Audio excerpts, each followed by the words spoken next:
the podcast with your host, Mike May. Welcome back, everybody. It is March 8th, 2024. The Carolina Hurricanes are 62 games into the season, sitting 37-19-6. Good enough for 80 points, second in the Metro and fourth in the East. And today is trade deadline day. The trade deadline just passed at 3 p.m. Eastern time. And if you listen to the previous episodes, you'll know that I kind of alluded to the fact that this might be a boring episode. The Canes aren't a team that's likely to go pull a trigger on some of the bigger targets that we would want them to. And you know what? GM Don Waddell, he went out there and he proved me wrong. And I couldn't be happier. I've talked about it for a while now. Like, what do the Canes need? They need scoring. There's no denying that. They probably need a two center now if they want to compete in the Stanley Cup playoffs. And they need goaltending. We've seen Kochetkov's game start to grow. You have to like that. Freddie returns last night. An emotional return as well. Plays well outside of the goal he lets in early on, but you got to let him come in, shake off some rust. Freddie, to me, is a deadline day acquisition. We've played without him for pretty much all of the season, and it's going to be a boost to the lineup with him back. Anderson and Kochetkov sound really great to me right now. And I mentioned in previous episodes that I didn't see the need to go get a goalie because I believe in Anderson and Kochetkov, and I'm sticking to my guns there. So what the Canes really needed to do was address scoring and address 2C if they could. And they did. And the best part about it is they did it in a manner that I completely did not expect. The Carolina Hurricanes have been adamant. Don Waddell has been adamant that we do not spend a lot of assets and first-round picks on rental players. It doesn't make sense. It's bad business.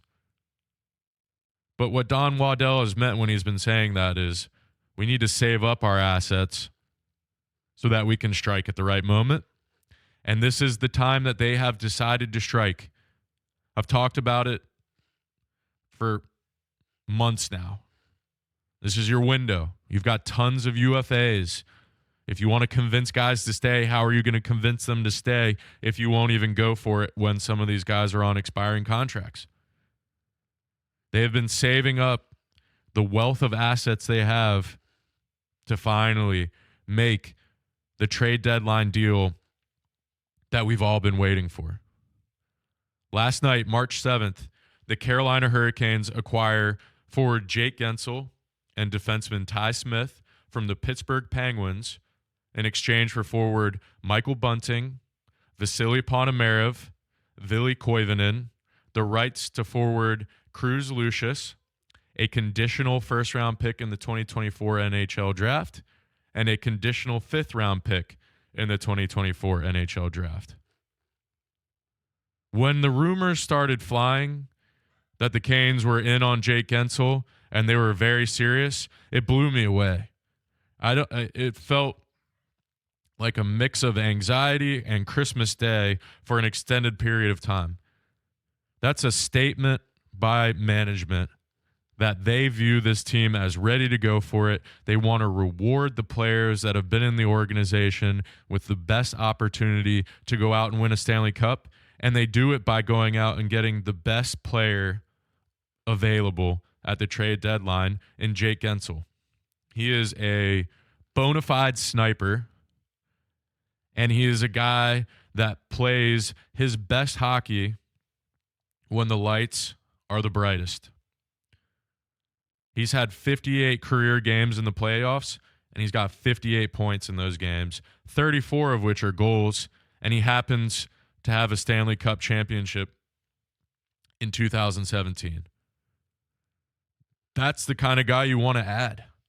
When you've got a core of players that are knocking on the door,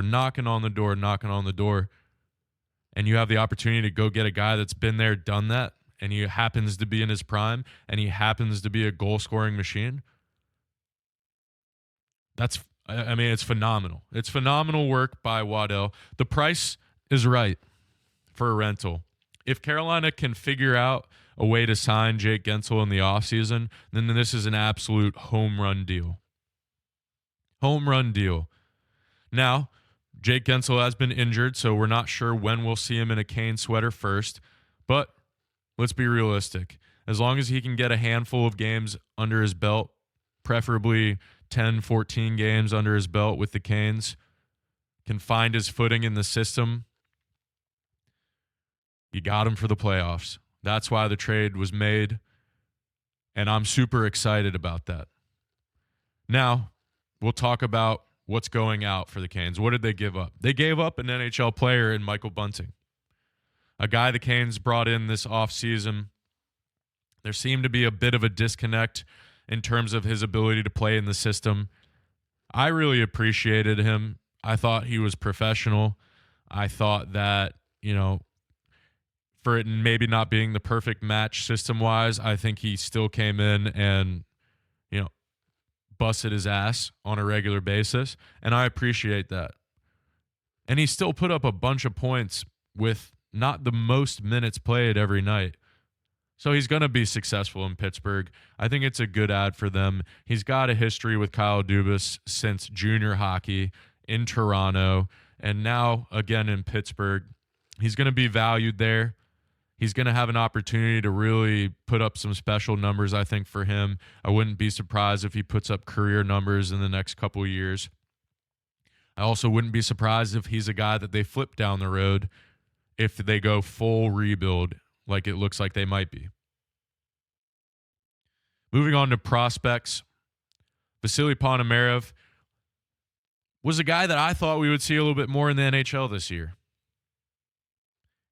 It's no secret that he was competing with Drury to win that last center spot with the Canes. Unfortunately, he was injured in the preseason, and Drury won the job and has run away with it. That's sometimes how it happens, I'm happy for him because I believe he'll step right into Pittsburgh's lineup and be a really good player. I think he's going to get an opportunity to shine and be the NHL guy that we expect him to be. I think of him as a bottom six guy with the opportunity to maybe scratch middle six during parts of his career. But nonetheless, an NHL-ready player today. Ville Koivunen, Finnish player in Europe playing right now, having a good season. Cerebral guy, obviously high hockey IQ. Great shot, great vision. Would have been a solid middle six, bottom six player potentially down the road. Obviously, there's no guarantee that they get over to the NHL and turn into the player you think they're going to be, but he does project as an NHL player at this time. A good ad for Pittsburgh and a tough guy to give up for the Hurricanes. Cruz Lucius, probably the longest shot out of the three of them to make it to the NHL. Playing in college right now, putting up a bunch of points. The issue is, can his game translate to the NHL? Is he going to be able to make up for his ineptitude at skating? And I don't mean that disrespectfully, but the biggest knock on Cruz is his skating. If he can overcome that, then he has a shot at being an NHL player. But of the three guys, definitely the longest shot. Conditional first-round pick in 2024 NHL draft. The condition for that is it's a first-round pick if the Carolina Hurricanes make the Stanley Cup Finals. If they do not, they will get the second-round pick the Canes currently have, that is Philadelphia's. The conditional fifth-round pick only goes to Pittsburgh if the Canes win the Stanley Cup. If the Canes win the Stanley Cup, or even get to the Stanley Cup final, nobody's going to care about any of this. That's a successful season. Only one team gets to win it, and if you can be one of the last two teams standing or are lucky enough to be the last team standing, then that's a fantastic season. There's no doubt about that. So the trade is what I would consider to be a fair rental price.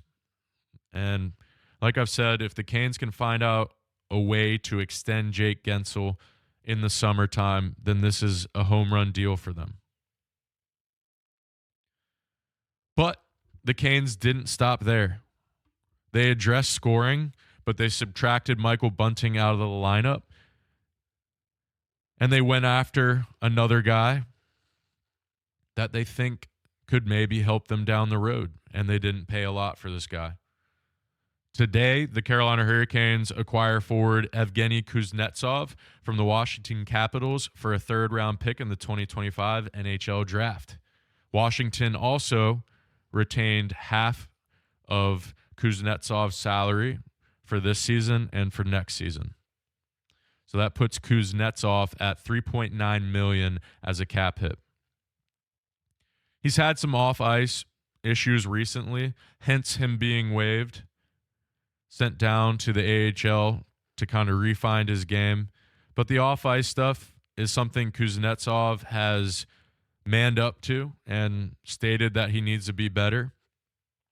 The thing that excites me about this transaction, number one, it's cost-effective. Number two, Evgeny Kuznetsov seems to be extremely excited at the opportunity to play with the Canes and compete for a Stanley Cup. He understands that this is potentially his last opportunity to prove himself in the NHL. And we're not far removed from Kuznetsov being one of the better two centers in the league. I don't think it's unrealistic for him to find 90% of that game and maybe even 100. And who knows, he could push past that. He's 31 years old. There's certainly some tread left on the tires for him. I love the fact that he's accountable. I love the fact that he's excited. We'll have to see how the relationship works. I know Rod was surprised about how fond he was of him when they met at the All-Star game years back. And Kuznetsov seems like a guy that's happy to be in Carolina. He gets reunited with teammate and friend Dmitry Orlov. The Canes have Svechnikov and Kochetkov as fellow Russians as well. So he's in a place where I think he has an opportunity to thrive. And if he can play as a legitimate two center for the Hurricanes during this run, then this is a great bit of work that Don Waddell has done at this trade deadline. You've gone out and got a 2C that you think can, get you a few years of competition, and you've done it at a reasonable price. And if it doesn't work out after this season, you only have one more year of the contract, and you can move on from it if necessary. Continuing on the trend, right? We said it. The Canes brought in Dmitry Orlov in the offseason, Stanley Cup resume. Jake Gensel at the trade deadline, Stanley Cup resume. There's another guy who's got a Stanley Cup resume. Evgeny Kuznetsov won the Cup in 2018 with Washington and happened to have 32 points during that playoff run. The guy can get it done during the playoffs. He's played 87 games, 67 points. You're adding experience to the lineup. You're adding the pieces you need. The two center possibility. I don't think he's going to jump in and immediately be a game changer. But if he can find his game and find his confidence and figure out the system between now and the end of the regular season, then you're coming in hot for the playoffs. It'll be something we have to watch. But this Canes team has gotten stronger where they needed to, and they have a ton of depth. I look at the trade deadline as an addition of Freddie, an addition of Gensel, an addition of Kuznetsov, and a subtraction of Michael Bunting. The lineup now is boasting several Stanley Cup champions: Gensel, Teravainen, Kuznetsov, Stahl, Orlov. Lots of guys that have been there and know what it takes to lift the cup. And then you've got a core of Hurricanes: Aho, Svechnikov, Necas, Martinook, Jarvis, Nason, KK, Drury, Slavin, Shea, Pesci, Chatfield. These guys that have been on a bunch of runs together with the Hurricanes. Burns has been to the playoffs tons of times, hasn't gotten over the hurdle. This is a hungry team that also has guys that have been there. Now, speculating on lineup, like I said, I don't know when we'll see Gensel. But I would like to see Gensel slide in with Aho and Teravainen on the first line. I think down the road, if the reclamation project of Kuznetsov works out, I would love to see us fetch Kuznetsov, Necas offensive line. That line screams offense to me, just like Gensel, Aho, Teravainen. You come with the heavy hit Martin Stahl Jarvis line that's going to possess the puck, going to crash the net. Jarvis is going to make some plays, and then finish it off with Nace and KK Drury. Some guys that have a ton to prove, especially in KK, a guy in Drury who's hungry and has played well given the opportunity to move up the lineup, and a guy like Nason who's loves playing in Rod's system, is a perfect fit and puts his head down on every shift. That is a fantastic offensive four lines. Like I'm thrilled looking at that. If it hits the way it could, that's a formidable team to go and play against. The D pairs stay the same, right? We've got Slavin Burns, Shea Pesci, Orlov Chatfield, one of the better defensive units in the league. They have their ups and downs, but I believe that that unit will show up come playoff times and be good. And then you ride into the playoffs with Anderson and Kochetkov as your goalies. That's a lineup that can win you a Stanley Cup. I don't think there's any doubts about that. I'm impressed by the work that Waddell has done, and he's done all this while retaining the Canes' best 5 or 6 prospects. So they're not bankrupt now. They're an organization that's historically done very well drafting in late rounds as well, and they're going to keep making those picks, and they're going to keep restocking. And we'll see what happens this season. We'll see what happens in the offseason with the team. But right now, we're going to watch how things unfold over the next several weeks. Hopefully we get to see Gensel in the near future, get him acclimated to the system. It sounds like Kuznetsov is going to play tomorrow night already, so I'll be curious to see how that develops. I'm assuming he'll start in a lower role, get used to the system, and then maybe we see him bump up the lineup between now and the playoffs. So exciting times. The Canes have finally said, we are Stanley Cup contenders. We are willing to pay the price to go for it. And they have gone out and got the best guy during the trade deadline, the best guy during free agency, and they've picked up what I would consider to be the best reclamation project that's available. And they did it at a discounted price. We're going to see a lot of hockey action here. Starting tomorrow, March 9th, the Canes have 13 games in the next 22 days. It's going to be a gauntlet. There's going to be plenty of time for these guys to learn the system. I've always thought they're going to miss some install days. They're going to have to learn on the fly, on the ice. There's going to be some coaching that needs to be done behind the scenes. But might as well hop on the ice and play. That's one of the best ways you can figure it out. The games between now and our next episode, March 9th at New Jersey, March 10th at home versus Calgary, March 12th at home versus the Rangers, and March 14th at home against the Florida Panthers. This should be super exciting times for everybody. I'm curious to see how everything shakes out. Let's hope for a good playoff run, but in the meantime, let's see how the remaining games shake out for the Carolina Hurricanes. Until next week, take care.